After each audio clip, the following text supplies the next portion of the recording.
It is urgent that we come to agreement to crush the virus, to put money in the pockets of the American people, and to honor our heroes, our state and local workers, our healthcare workers, our police and fire, first responders, our transportation, sanitation, food workers, our teachers, all of whom make our society function and run, many of whom risk their lives to save lives, and now they may lose their jobs, and over 1 million already have, because we have not honored them. We use all authority to thank them and honor them and wish them well. If we do not want to allocate the resources necessary to compensate for the money outlaid to fight the virus, to meet the health needs of people in their communities, as well as the revenue lost because of the virus. So we are, again, to protect the lives, the livelihood, and the life of our democracy. We continue to be engaged in negotiations, and I am hopeful that we will be able to reach agreement. We've made good progress this week on the subject of crushing the virus. Crushing the virus. We're so long overdue to have a national strategic plan based on science, funded adequately in order to get the job done. I don't know who or what the administration was relying on since February to neglect or to avoid or decide not to crush the virus. But we have made progress this week, because we will not go forward unless we get to the heart of the sadness of the matter and sadness of the matter. We are not going to be opening up our schools and our economy safely unless we crush the virus. So I'm pleased that we have reached a point where we at least, they still haven't completely signed off on it, but I think we're just about there, that we will allocate, again, the resources and the policies necessary to do that. Health comes into a number of things: testing, tracing, treatment, sanitation, separation, mask wearing, all of the things that science tells us would have stopped the spread of this virus. In fact, a report this morning that had well over 100,000 people who could have been saved if we had engaged in those practices as science dictated, but was not followed.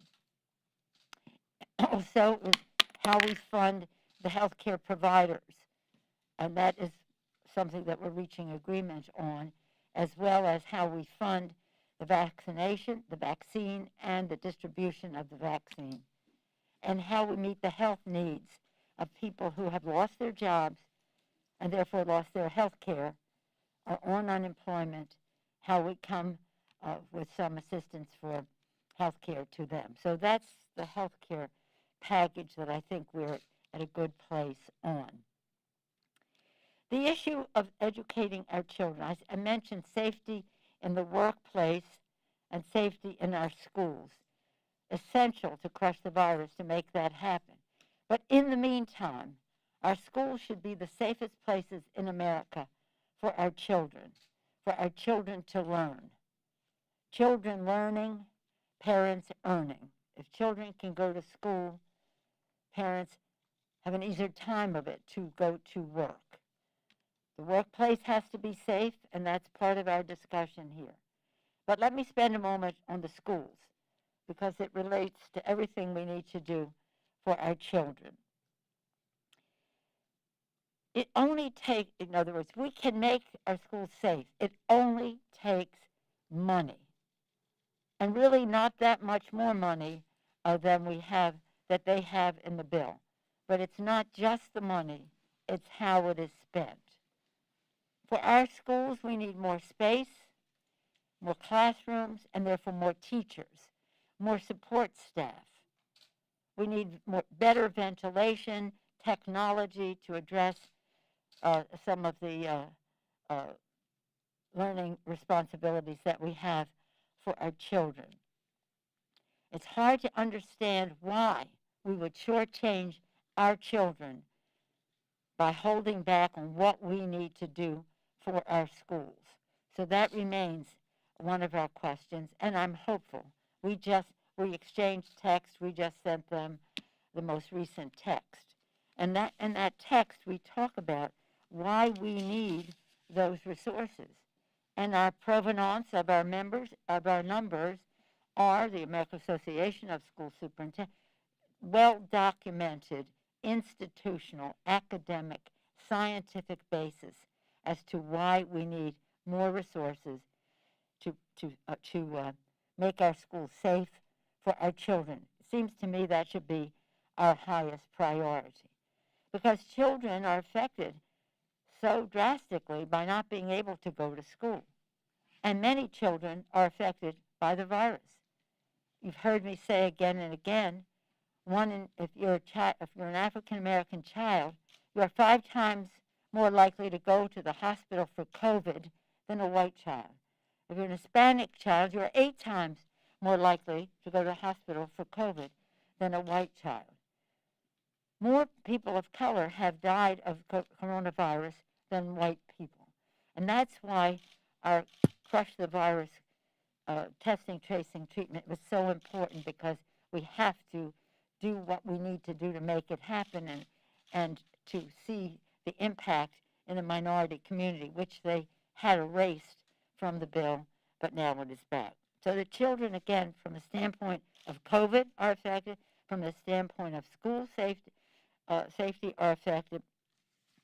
And another point that affects the children is one thing that we have not received a positive answer yet, but I had been hopeful, we'll see, was to help children in families who've lost their jobs because of COVID, or children who are in families that are falling into poverty. The figures range from 6 to 8 million families more have fallen into poverty because the CARES Act benefits are running out. This can't happen in our country. How can we have a bill that sustains a CARES Act provision that gives $150 billion, $150 billion to the wealthiest families in our country, and won't give a third of that to the neediest families in our country so that they can get back on their feet? The economists in every place on the scale in terms of philosophy and experience, whether they're secretaries of the Treasury or some other academics, they have told us that the best dollars we can spend are the dollars we spend on the neediest. The neediest. They need the money the most, and therefore they will spend it the fastest, injecting demand into the economy, creating jobs. Stimulus.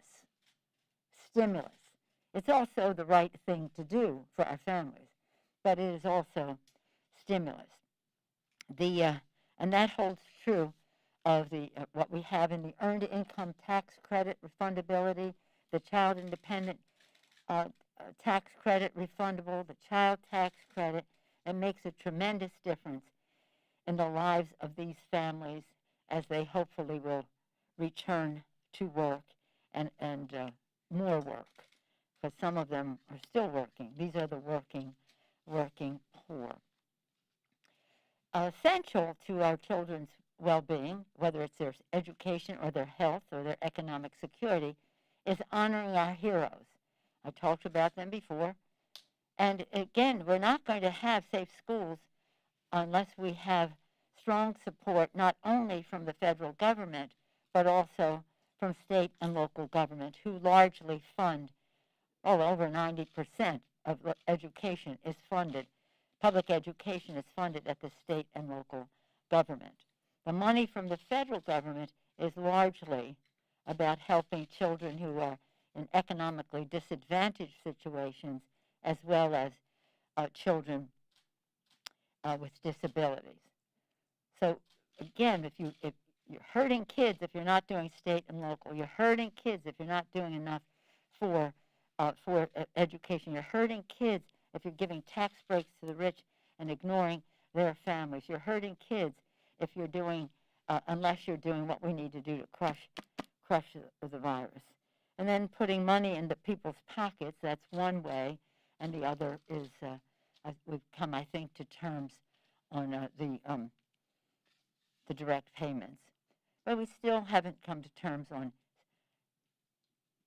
and I'm sad about this because it's so central to who we are as a people and so called for in our Constitution, and that would be the census and the elections. So that's where we are on that.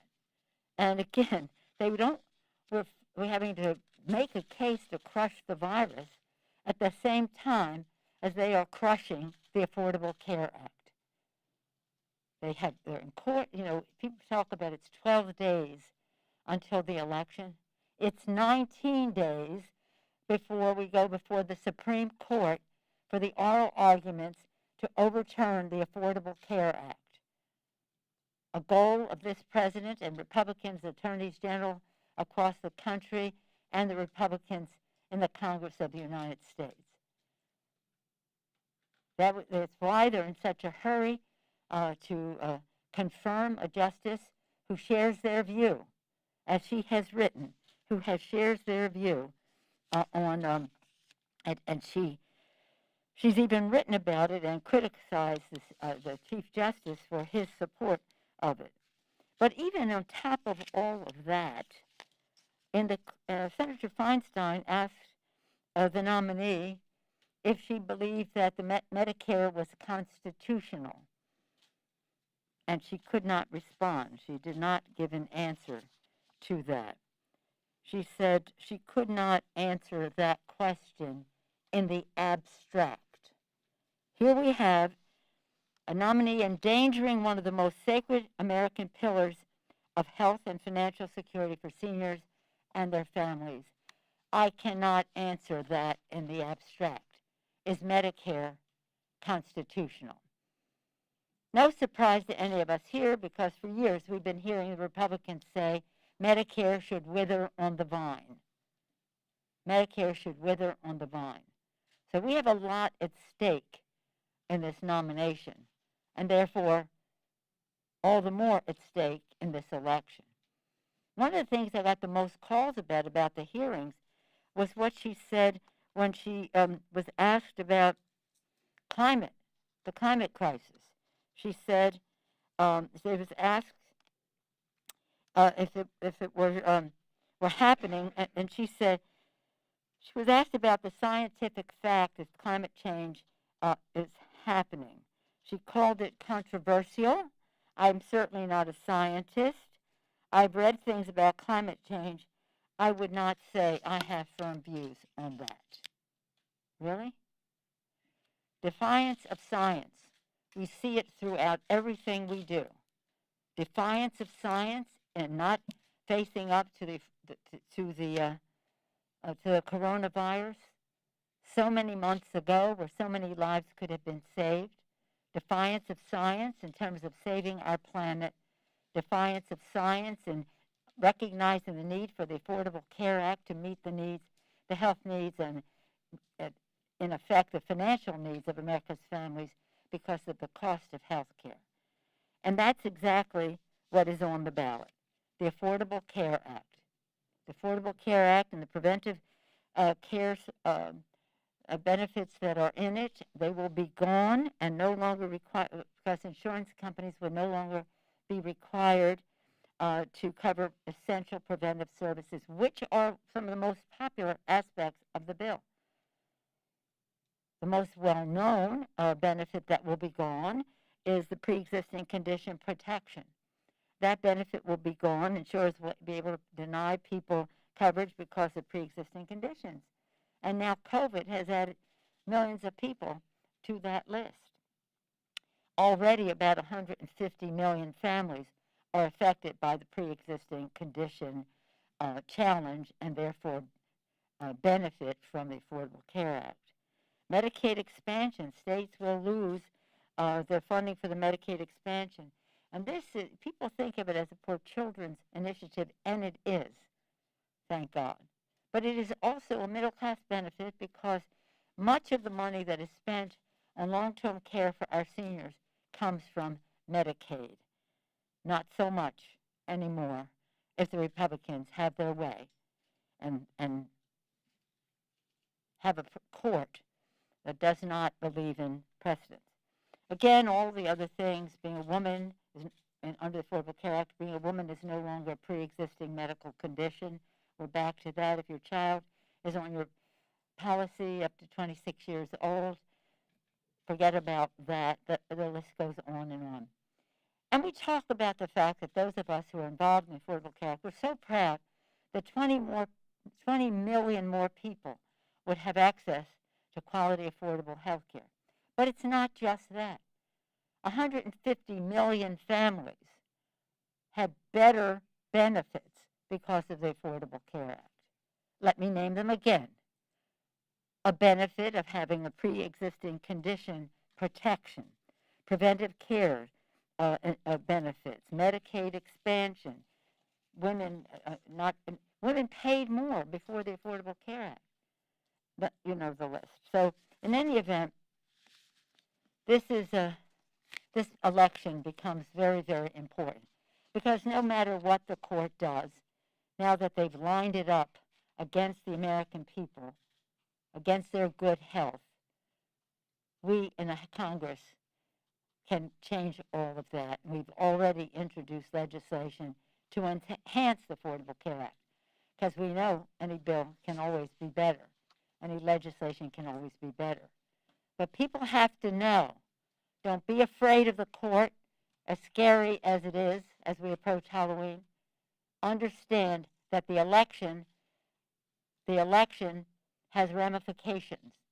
We win the House, the Senate, and the White House will be able to have an even stronger Affordable Care Act to overcome what the Supreme Court may dangerously do. Not even knowing if Medicare is constitutional, and again, criticizing the Chief Justice for his vote in support of the Affordable Care Act's constitutionality when that vote came up.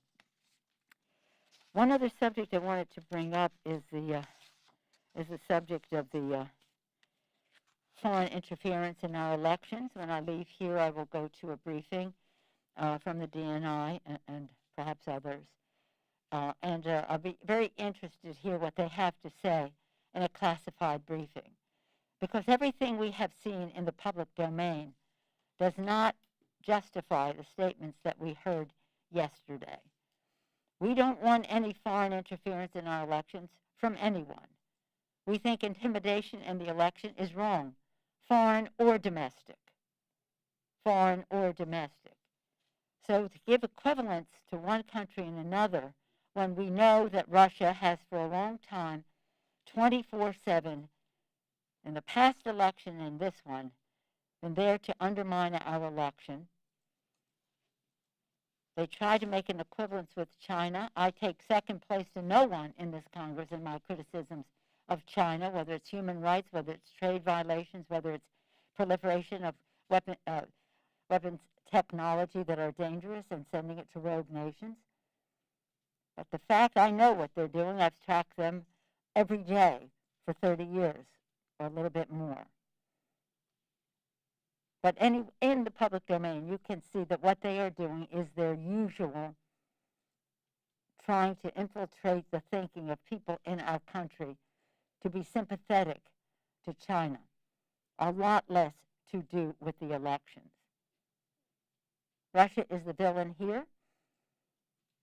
From what we've seen in the public domain, Iran is a bad actor, but in no way equivalent. And they always try to find some equivalence to protect their friend, Russia.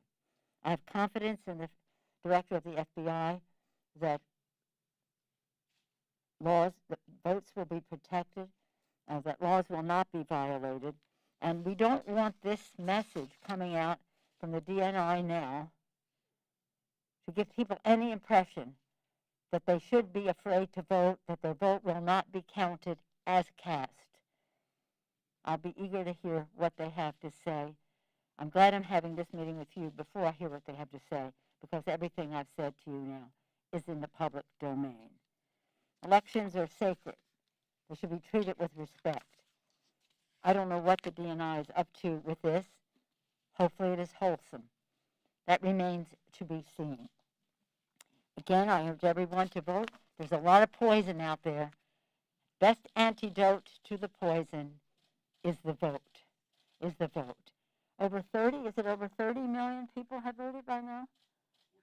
42 million people have voted already. God bless them, whoever they voted for. God bless them for exercising their sacred right to vote, and to do so in such a patriotic way, waiting in lines and the rest. And I hope that will continue well up until the close of polls on Election Day. 12 days and, let me say, about 10 hours from now in California. And I have to always think in terms of California. With that, I'd be pleased to take any questions you have. Garrett? Speaker, forgive my cynicism, but I don't understand your optimism on a deal on the COVID relief. I mean, you're 12 days out from an election with a president you expect to defeat, who you'd need to convince anybody in his party in the Senate to vote for this thing. They don't seem to have any appetite to vote for anything bigger than this, $500 billion package on the Senate side. And we're months into this. I don't understand. Are these talks going just to keep the talks going at this point? I just fail to see how this happens. Garrett, let me just say this. If these talks did not have a purpose, and if we were not making progress, I wouldn't spend 5 seconds in these conversations. And I say that in friendship to the secretary. Why would I even be talking to you? And he says the same thing to me. Why would I even be talking to you? So this is not anything other than I think, a serious attempt. I do believe that both sides want to reach an agreement. I can't answer for the disarray on the Senate side. One day the leader says, I don't want to do it before the election, put it together, we'll do it after. Another day he'll say, send it over and I'll put it on the floor sometime. Another day he says other things. It's not up to me to psych out Mitch McConnell. It's about the President of the United States engaging in a discussion that it's up to him to deliver what can happen on the Senate side. But again, as I've said to you before, we're not going to make the world straight in this bill, but we are going to crush the virus. Finally, take a step to crush the virus and do other things, and we can't pass a bill that makes matters worse, which is what everything, every time they do something, they have something in there that 1 step forward, 2 steps back. No, we want to keep going in a forward direction. I mean, I'm used to negotiations, and when you get to the end, it's really the hardest part. But we've sent more paper over. I told you one of the big issues is education. We have a different view of how money should be spent. The money should be spent on education. Again, grounded in what we are told by the Association of Superintendents of School, other associations which have no political cast. They're just objective measures of what is needed. And we could do something great, and I'm still optimistic that we can do that. We'll have to compromise. We can't swallow, neither side can swallow poison pills, and we're narrowing those differences. Yes, sir. Do you? But 1, 2. Okay. If you can get a deal, if over the next 72 hours you and your new team could put pen to paper and make a bill, would you bring it to the floor next week, or do you think we need to wait till after the election? Well, and let's say that we have a hypothetical, if we can get an agreement. I think that we can, but again, we're legislators. We understand how long things take. They're not in the White House. They're not. So I keep saying it's just not a question of us agreeing in a room. It's a question of the CBO weighing in with the score. The Legislative Council writes these things, raising their questions and putting it in legislative order. It takes time. I wanted to take the opportunity you've given me to salute my chairs, because before meetings I talk with the chairs, and after I report to them as to what happened in their particular arena. And they're so smart, and their staffs are so, shall we say, professional in getting into print what we were talking about. So it takes time, because this is not slamming down what time we're going to have dinner next week. This is about establishing a plan to crush a virus, to honor our heroes, to put money in the pockets of the American people, and do so in a way that does not harm our children, but in fact improves it. So it can happen. It's up to them. It's really up to them. And when people say, take the deal, there was no deal. What deal? Was the deal one-sided? Take their bill? No, it wasn't possible. It wasn't possible. It didn't crush the virus. It didn't do any of the things it was supposed to do. So I'm pretty happy, not happy, I'm pleased at where we are now. And if we can resolve some of these things in the next few days, it'll take a while to write the bill. I'd hope that we could be writing starting now, and we are putting pen to paper in certain easier parts of the bill, but it's close. It's close. And the question is, where will the president be at any given moment? He's been all over the map, all over the lot. But I think that we have gotten them to a good place to agree, especially on crushing the virus. This is a major, major advance. Yes, sir? You kind of put it on the floor? It depends on when we finish. Okay. It is when we finish. Have, Yes, sir. have you come to an agreement on state and local funding? No. No, and on liability? No, we haven't. Madam Speaker, the serious allegations of corruption involving Joe Biden have Excuse been me, raised in recent do you have a days. question? Have Democrats... I'm sorry, I'm not answering your questions, okay? We're talking about the coronavirus. That's what I don't have all day for questions. That's what we're taking now. Anybody have a question on the coronavirus negotiations? Yes, sir. I wondered how confident you were that 13 Republican senators would go over. There's been skepticism from Senate Majority Whip soon about not having enough. And then also, have you had discussions with Mnuchin about convincing Republican senators? Let me say this. I'm not particularly interested in a bill that has 13 senators. We have to have strong bipartisanship on the legislation that we come together on. I would hope that we could have bipartisanship in the House and in the Senate. We've negotiated 4 of these bills. The last bill, the CARES Act, was a terrible bill. It was corporate trickle down. We had our bill take responsibility, and we brought it to bubble up. We didn't get everything we wanted. They still got the $150 billion for the richest people in America. But nonetheless, we got a bill that made, I think, a good difference. Not everything, but a good difference. So that's not, getting Republican votes is not my job, in case you didn't notice. That's up to them. That's up to them. And again, they know, I think they come to the table with some level of confidence that if we can reach an agreement that we can, the president wants a bill. The president wants a bill. And so that's part of the opportunity that we have. Yes, ma'am. Forgive me on that. You say the president wants a deal. The president wants a deal until the minute he decides that he doesn't want a deal. That's so, right. So how do you? It's called disarray. Mitch McConnell, the president, And you're also running up against some logistics in terms of trying to get this, like you said, you still got things you got to work out on state and local. You still got things you got to work out, get pen to paper and get it done. So that comes up against actual election day. So is it more important to get it done before election day, or is it more important to get it done and you don't really care when that happens as long as it gets done? Like, are you willing to wait until after to get what you want, or do you need it before? well, we're not going to agree to a bill that is not acceptable to my caucus and to my chairs who've effectively written the HEROES Act. I think we're talking about the same thing. It's only about time. Now, somebody may make a decision on their side that they don't want it before the election. I think it is arranged for us to pass it before the election. But it's not up to me to decide what the Senate does. That's a conversation between the president and the majority leader. But we wouldn't take less of a bill to get it sooner.